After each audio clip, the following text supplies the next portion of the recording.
شریف اللہ کی کتاب ہے۔ قرآن شریف میں بے حد پاور ہے، انتہائی درجے کا پاور ہے۔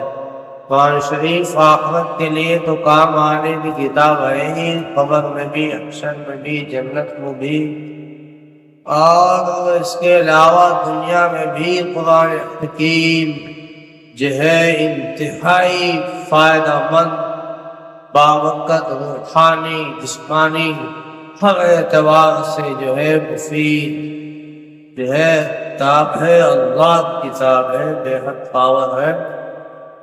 اس لیے اس کو پڑھیے، اس کو پڑھیے، اس کو سمجھیے، اپنے اولاد کو پڑھائیے۔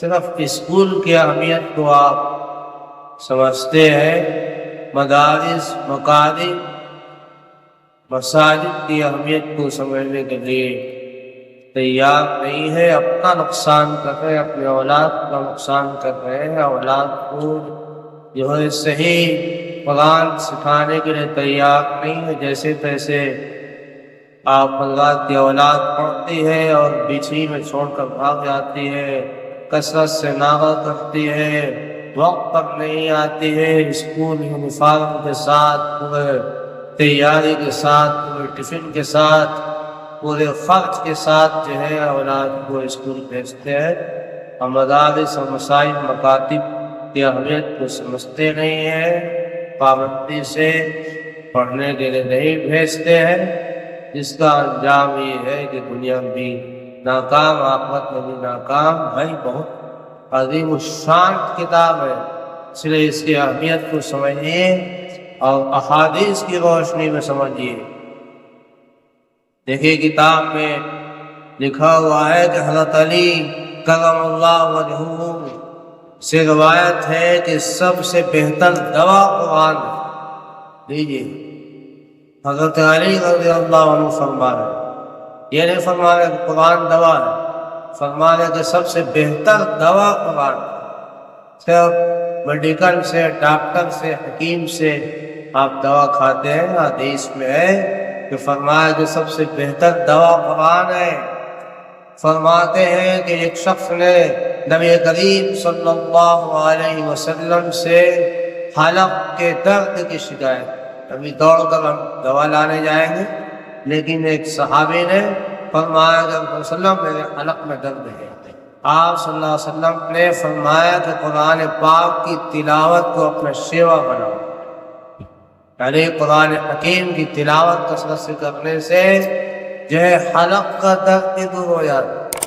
یہ اللہ کا کلام ہے۔ فرمایا ابو سعید خدری رضی اللہ تعالیٰ عنہ سے روایت ہے کہ ایک شخص نے اپنے سینے میں درد کی، پیارے پیغمبر صلی اللہ علیہ وسلم سے شکایت کی۔ آپ علیہ السلام نے فرمایا قرآن پاک پڑھا کرو، کیونکہ حق تعالیٰ نے فرمایا ہے قرآن اس بیماری کے لیے شفا ہے جو سینے میں۔ فیصلہ کہ جو قرآن پاک جو ہے دوا بھی ہے، دنیا کے آخرت کے لیے تو ہی ہے، دنیا کے لیے بھی فرما رہے کہ یہ دوا کا کام کرتا ہے قرآن، اور قرآن حکیم کی تلاوت، اور حلق کا درد کا بھی علاج فرمایا حدیث میں۔ تو اس حدیث میں فرمایا کہ جو ہے سینے کے درد کا کیا علاج ہے، تو فرمایا قرآن حکیم کی تلاوت اور قرآن حکیم کی آیت سے استدلال فرمایا۔ اس لیے بات کو سمجھیے، اور اس میں سورہ فاتحہ جو ہے ہر بچہ سے بچہ کو یاد ہوتی ہے، لیکن اس کا پاور کا پتہ نہیں ہے، اس کا پاور کیا ہے سمجھ لیجیے۔ فرماتے ہیں تو سورہ فاتحہ بھی ہر مرض کے لیے مفید ہے۔ کتاب میں لکھا ہوا ہے، کتاب طب نبوی میں یہ بات لکھی ہے کہ سورہ فاتحہ ہر مرض کے لیے مفید ہے۔ فرماتے ہیں کہ حدیث میں ہے کہ سورہ فاتحہ میں سوائے موت کے ہر بیماری سے شفا ہے۔ موت کی کیا، موت تو ہونی ہے، پر موت کے چھوڑ کر ہر بیماری کا علاج سورہ فاتحہ میں ہے۔ فرماتے ہیں کہ یہ بات حدیث میں ہے، اور فرماتے ہیں ابو سعید خدری رضی اللہ عنہ سے نقل ہے کہ سورہ فاتحہ زہر کی دوا ہے۔ زہر اتنا خطرناک، اس کے لیے آدمی بے چین ہو جاتا ہے، فرماتے ہیں کہ سورہ فاتحہ جو ہے زہر کی دوا ہے۔ اور بزار میں انس بن مالک رضی اللہ عنہ سے روایت کی ہے کہ پیارے پیغمبر صلی اللہ علیہ وسلم نے مجھ سے ارشاد فرمایا کہ جب تم سونے کا ارادہ کرو تو سورہ فاتحہ اور قل هو اللہ شریف پڑھ لیا کرو تاکہ تم سوائے موت کے ہر بلا سے محفوظ، موت کو چھوڑ کر ہر بلا سے حفاظت ہوگی۔ جو ہے سورہ فاتحہ اور سورہ اخلاص پڑھنے کی برکت سے کوئی خرچ نہیں، کوئی پیسہ نہیں لگے گا، ٹائم بھی کیا لگے گا، 5-7 منٹ لگے گا۔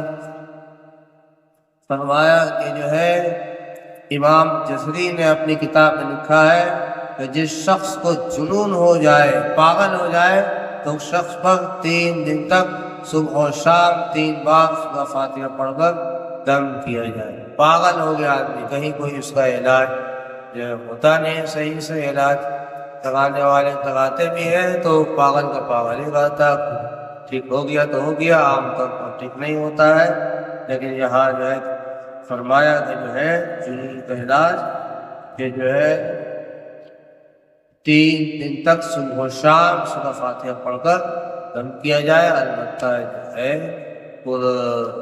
پاک صاف آدمی ہو، باوضو ہو، پابند صلاۃ ہو، نمازی ہو، دیندار ہو، تقویٰ والا ہو، صاف ستھرا رہتا ہو، پاکیزہ رہتا ہو، اللہ کی کتاب پر یقین رکھتا ہو، تو جو ہے اس سے ضرور فائدہ ہوگا۔ اس میں فائدہ حاصل کرے، انتہائی قیمتی بات بتا دی گئی ہے، اس پر عمل کرے، آپ ہی کو فائدہ ہوگا اور خوشی آپ کو ملے گی جب فائدہ پہنچے گا تو۔ اس لیے اس پر عمل کرے۔ اور آپ کو لگتا ہے کہ اس طرح کے ویڈیو جو بھیجا جا رہا ہے آپ کو فائدہ پہنچ رہا ہے اور اچھا معلوم ہوتا ہے، تو آپ سے درخواست ہے کہ سبسکرائب کیجیے، کمنٹ کیجیے، بتلائیے اور جو ہے شیئر کیجیے، جو ہے اس میں دلچسپی لئیے تاکہ جو ہے یہ مسیح آگے بڑھے تو آپ کو بھی کامیابی ملے اور ہمیں بھی حوصلہ ملے۔ وما علینا الا